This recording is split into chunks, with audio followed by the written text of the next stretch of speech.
Let me paint the picture for you.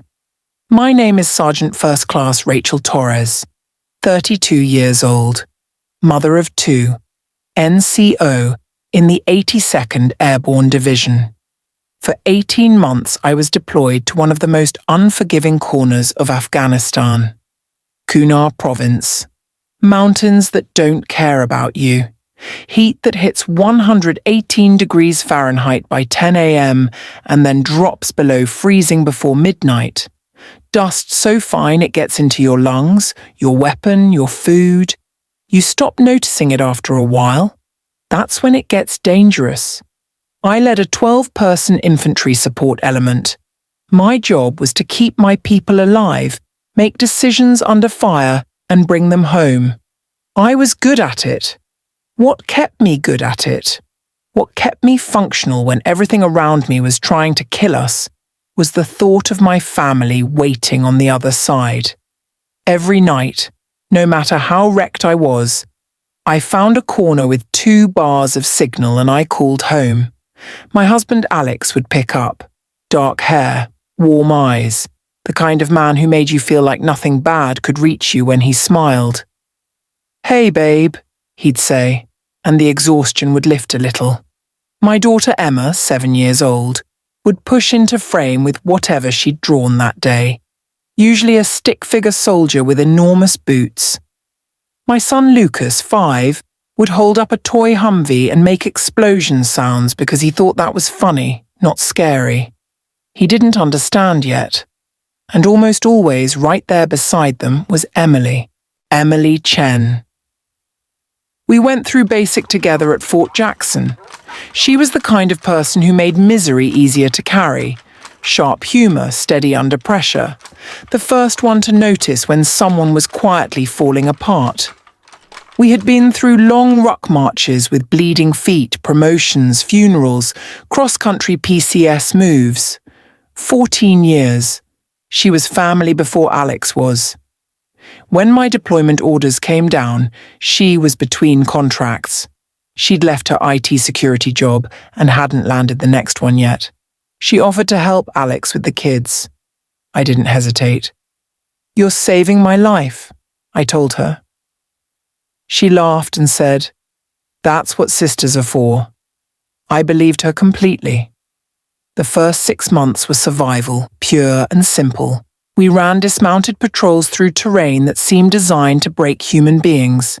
80+ pounds of kit on your back through mountain passes at altitude. The heat in the valley was brutal. You'd sweat through your uniform by 0700 and stay wet all day. At night you'd shiver in the same sweat-soaked gear. I lost people. One of my team leaders, Specialist Derek Hawes, 23 years old from Tulsa, died in a medevac that came 11 minutes too late. I held him. I wrote the letter to his mother.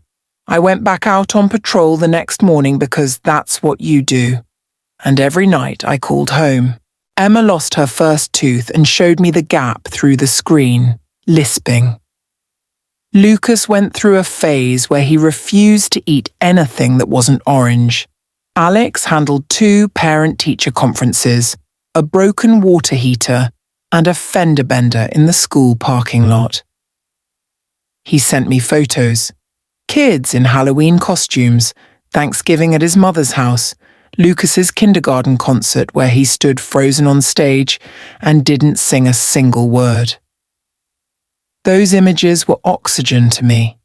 Real life. Proof that something worth surviving for was still happening without me. Emily was in most of the calls. That felt normal. Good, even. She'd update me on the kids with the kind of detail Alex sometimes glossed over. She noticed Emma was struggling with reading and arranged a tutor. She took Lucas to his speech therapy appointments when Alex's schedule got complicated. She made everyone laugh when the mood got heavy. I thanked God for her regularly. I meant it. Around month 7, things started shifting in ways I couldn't quite name. Alex's energy on calls changed. Not dramatically, nothing you could point to. More like a barometric drop before a storm. He seemed distracted. He'd yawn and rub his face and say he was just tired. The kids were a handful. He hadn't been sleeping well. Normal enough.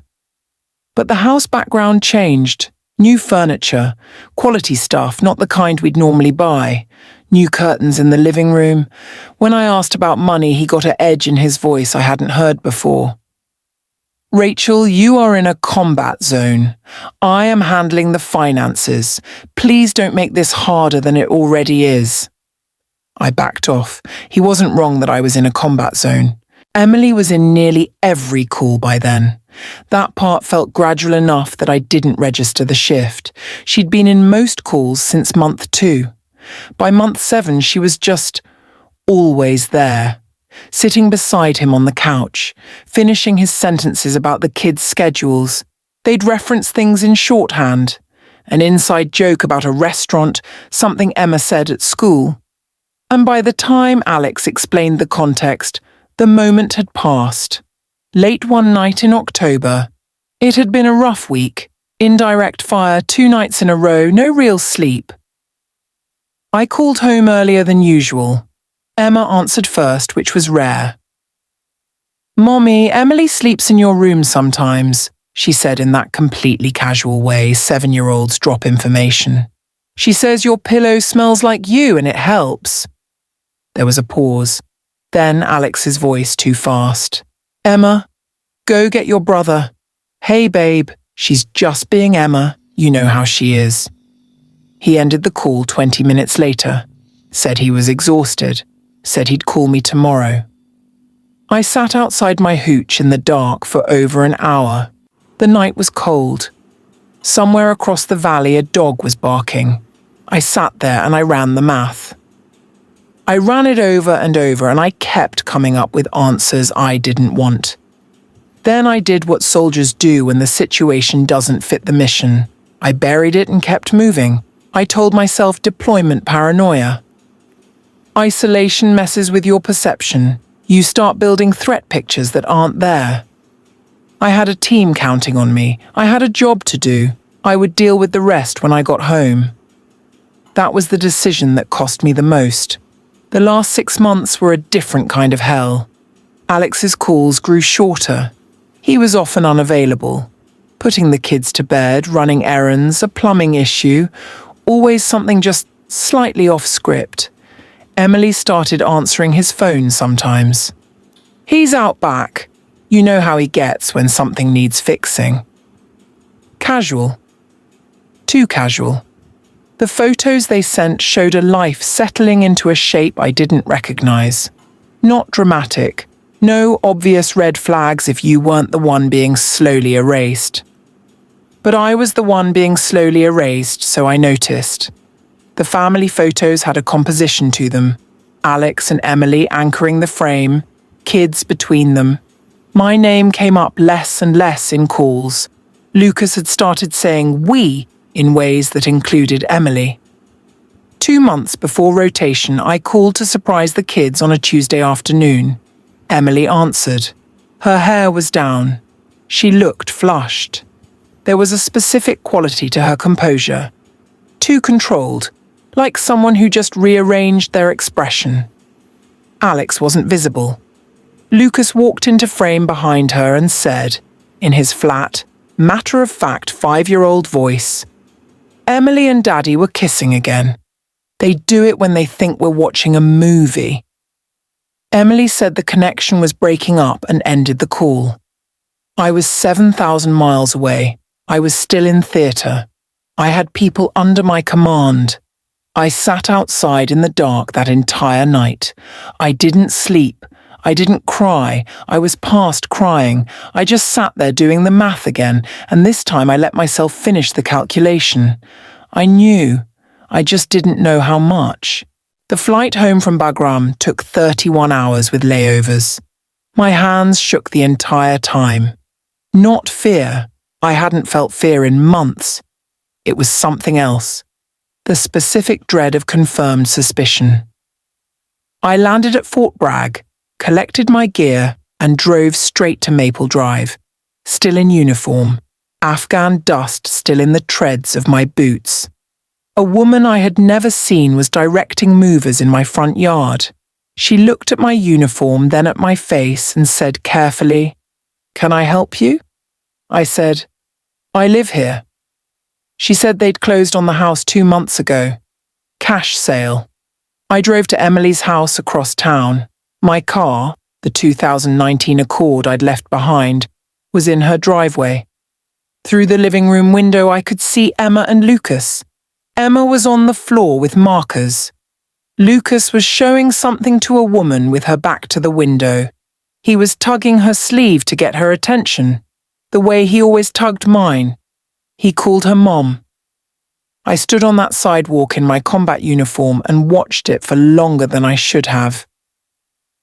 I don't know why I didn't move. Maybe I needed to see it completely before I could act.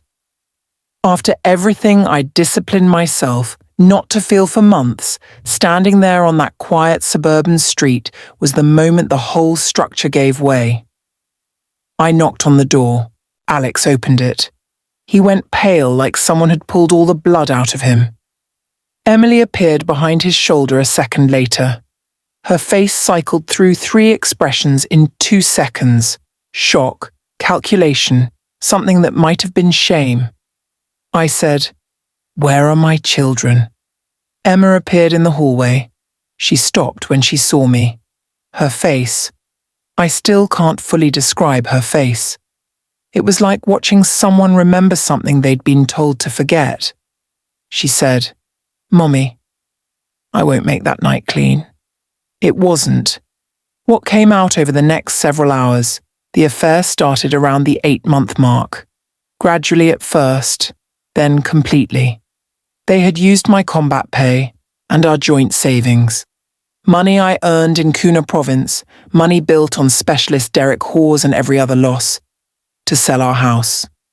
All cash sale, fast close, documents that required my signature but had someone else's handwriting. They had begun building a replacement family with the operational precision of people who understood I couldn't intervene from where I was.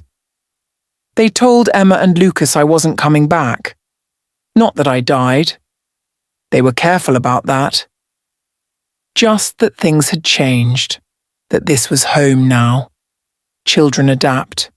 Children are disturbingly good at adapting. I checked into a motel near base that night, sat on the edge of the bed in my uniform for a long time without moving. There's a specific quality to that kind of pain. It doesn't arrive all at once. It arrives in waves, each one reaching somewhere the previous one missed. The combat deployments, the losses, the grinding survival of 18 months. None of it had prepared me for that motel room. Nothing does. I had one night of that. I allowed myself one night. Then I started working. The legal process was not fast and it was not clean, and anyone who tells you military law or family court will automatically protect a deployed service member hasn't sat through what I sat through. They tried to use my deployment against me. An absent mother. A woman more committed to her military career than her children. An unstable veteran with PTSD. They were strategic about it, and they had a 2-month head start on their paperwork. What they didn't account for, I'm a systematic person. I was trained by the United States Army to build a picture from incomplete information under pressure, and I had been quietly building that picture for the last 6 months of deployment.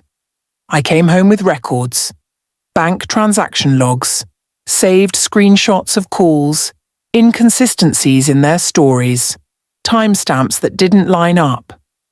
I hired a family law attorney in Fayetteville who specialized in military cases and had seen versions of this before. I added a forensic accountant. The house sale documents had forged signatures. That's not a family law issue, that's a fraud issue, and I pursued it on both tracks simultaneously. 2 years. I won't compress it or clean it up. 2 years of motions and hearings and depositions and temporary custody arrangements that required me to drop my children off at a house where they'd been taught to call another woman Mom. 2 years of Alex and Emily arguing I was a disruption, an instability, a traumatic reintroduction into children who had adjusted. The judge had children of her own. She read the record carefully. I was awarded primary physical custody. The financial recovery was partial, but you never get everything back, but substantial. The fraud finding on the house sale had consequences that extended beyond family court. My children came home. Emma is 10 now, Lucas is 8. They're not unscarred. I'd be lying if I told you they were. Emma has a therapist she likes. Lucas went through a period of not trusting adults that I recognized because I went through my own version of it. We're working through it together. That's the actual answer. Not healed, not broken. Working through it together. I'm still in the army. Still an NCO. Still good at my job, though I won't pretend the last 2 years haven't changed the way I lead. I watch my people differently now, not with suspicion, but with more honesty about what we owe each other and what we can realistically promise. My circle is extremely small. That's a choice, not damage. I spent 18 months in Kunar province running operations in terrain that was trying to kill me, and I came home intact. The thing that nearly finished me was built quietly, over months, by 2 people who understood exactly where I was and exactly what I couldn't do from there. I don't have a clean ending for you. I'm not standing on rubble telling you I won. I'm telling you I'm still here. My kids are in the next room. I know exactly where every threat is. That's enough.